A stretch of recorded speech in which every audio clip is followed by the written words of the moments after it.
Secretary of Defense Pete Hegseth responding. The embattled Defense Secretary just spoke, seeming to attack some of his closest former advisors and the media after we learned overnight that he shared detailed military plans in a second Signal chat. This one included his wife and his brother. Let's get right to CNN's Natasha Bertrand in Washington for the latest on all these very new, very significant developments.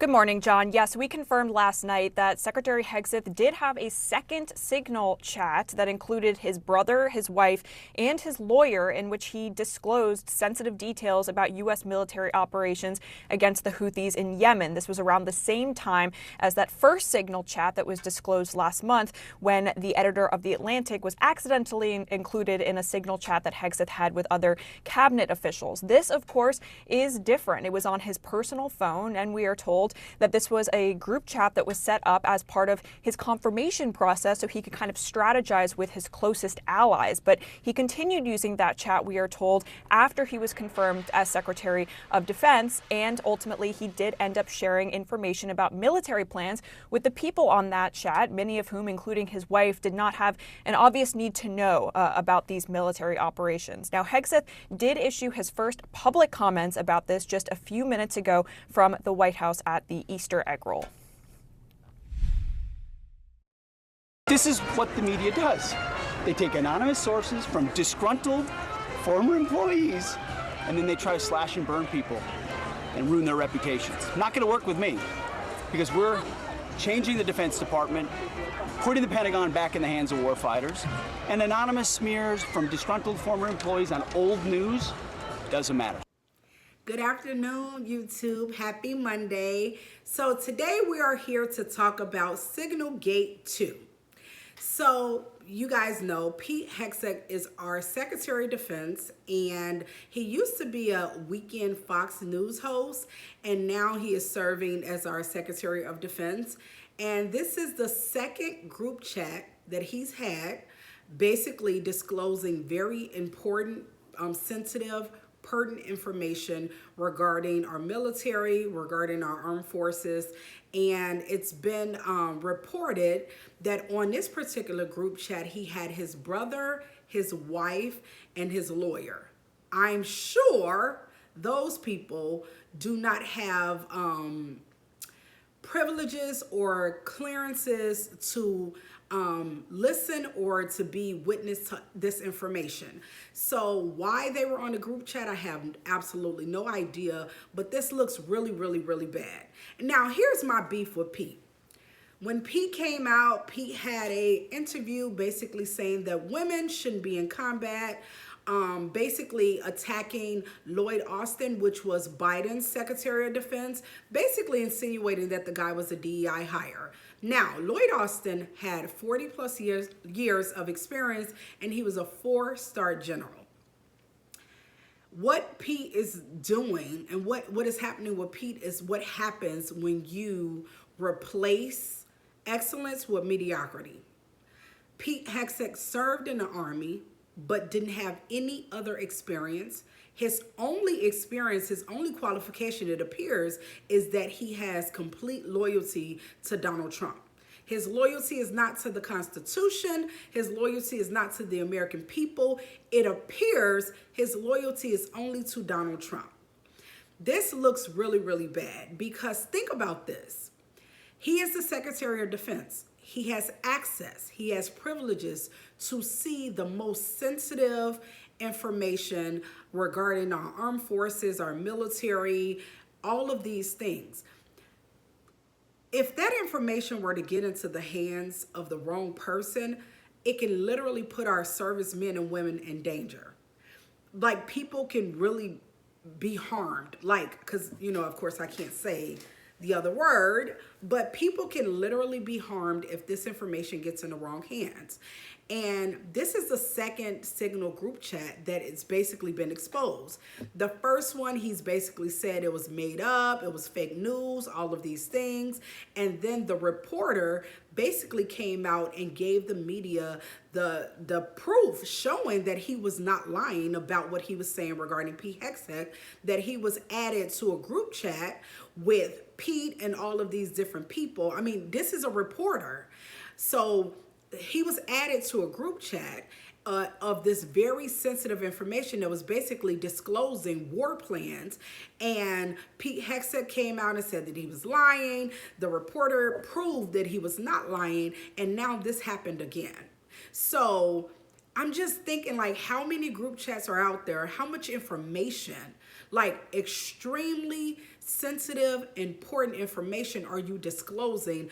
And why on earth was your wife, your lawyer, and your brother in this group chat? People who do not work for the government, people who do not have clearances to see this information. So this looks really, really bad. But you know what my larger issue with this is, that he went after Lloyd Austin and basically called him a DEI hire. Now, we know, at least I know, that saying DEI is their new way of saying the N-word. And so the fact that he went after Lloyd Austin, a four-star general with 40 plus years of experience, basically insinuating that this man was a DEI hire, and then you replace him and you are making the most elementary, idiotic, stupid mistakes. It's so frustrating to me, because it's like, these people will be so antagonistic and attacking people, and you're DEI and you're not qualified. And they are the ones that's not qualified. They are the ones that are not up for the challenge. They are the didn't earn it hires. So I'm just sitting here and I'm thinking to myself, the way that he went after women. He said women shouldn't serve in combat. He went after Lloyd Austin. He went after all of these people as if he was going to be this supremely qualified Secretary of Defense, and he was going to do an extraordinary job. And you can't even manage a group chat. This information shouldn't be passed around or communicated in a group chat to begin with. From my understanding, you're supposed to only communicate this information in what they call, I think it's a skiff, and you go inside of a room. You're not supposed to take your personal phone. You're not supposed to have anything that can be tracked. Like anything, because it's like, we know that this is extremely important information. So, you know, hackers and people who are trying to track you, or people who are trying to steal our national security and our secrets, they're going to try to get information. They're going to try to hack your phone or whatever the case. So you're not even supposed to take your personal phone into these rooms where you communicate this information. Let's leave alone you're actually communicating the information through text message on a Signal group chat that includes your wife, your brother, and your lawyer. This is completely insane. This is crazy.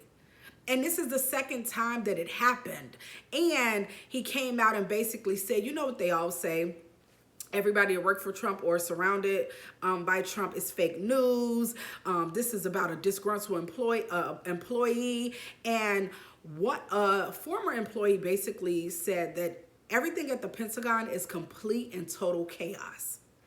This is, you know, the reason that this is so scary is because if you're thinking about someone overseas or somebody from China or whatever country, like a adversarial country that wants to hack our country and our national security and all of these things, because of the incompetence of people like Pete Hegseth, they probably are like, oh, now is the time. So this is the reason that it's dangerous to hire someone, because they're completely loyal to you and not loyal to the Constitution and loyal to the American people. And more so than that, they are not qualified. They don't have all the qualifications to actually carry out the responsibilities and the job of the Secretary of Defense, which is an extremely, I can't even stress it enough how extremely important that role is, and how much access he has to extremely important information and data. And this is the way that he's communicating over a Signal group chat that includes his personal family. But Lloyd Austin was problematic, and he was a DEI. No, Pete, you are the DEI. You are the didn't earn it hire. And I know, like I said, I know that they're using DEI as a new kind of they're using it to say the N-word without saying the N-word, because everybody that's black, it's DEI and you don't qualify and you didn't earn it. But Pete, you look like the most incompetent person to ever have served in that role. You are definitely the most unqualified. But now you're coming off as the most incompetent. And the fact that Trump is sticking beside him, that looks bad as well. But we know, this is what we do know about Donald Trump. Because Pete right now is making him look really bad. So he may stick with Pete right now, but the fact that this administration looks so incompetent and so unserious, Donald Trump is not going to like that for much longer, because we know he only cares about optics. So I was driving home from work, and then I was sitting here, and I'm thinking to myself, I'm like, this is the same guy that basically came when Pete Hegseth came on the scene, because I knew that he was a Fox News host, but I never really paid any attention to him. I think he was on the weekends. And so I never really paid any attention to him. But when he started to get all of this publicity and his name got really big, there was an interview that he was basically saying how, women shouldn't be in combat, and this person is unqualified, and this person is a DEI. And you've only been on a job it hasn't even been 3 months. Has it? Has it even been 9? No, it hasn't been 3 months yet. They got in January 20th. Today, it's just made 3 months. So they're not at their 100 days, but they're at, what is it, day 92 or something like that. Today is, April 21st. They just made 3 months yesterday. I'm tired from work. But I'm just sitting here like, you guys are just at 3 months and you're making these huge, enormous mistakes. This is really bad. And I think, I don't know, because I don't know if because I was going to say I think Donald Trump is eventually going to can him, because he's making Donald Trump look really bad. I mean, considering the circumstances, he's making the administration look extremely incompetent. I mean, Robert F. Kennedy, all of these people it's like they seem like the most unqualified people, especially because they came in everything DEI, and they're going after Harvard, and they're going after DEI and affirmative action and federal workers. And you guys seem like the most incompetent people ever. And you have the audacity to be antagonistic and go after other people. But I was going to say, I think eventually Donald Trump is going to be like, okay, this looks really bad, and you're not going to continue to make me look bad. But then again, because he don't have to worry about running again, he can just say, I can do whatever I want. And I don't care about the optics anymore. I don't care what you guys think. I don't care about doing what's best for the nation. I'm going to do whatever I want. So I'm going to keep him on because I can.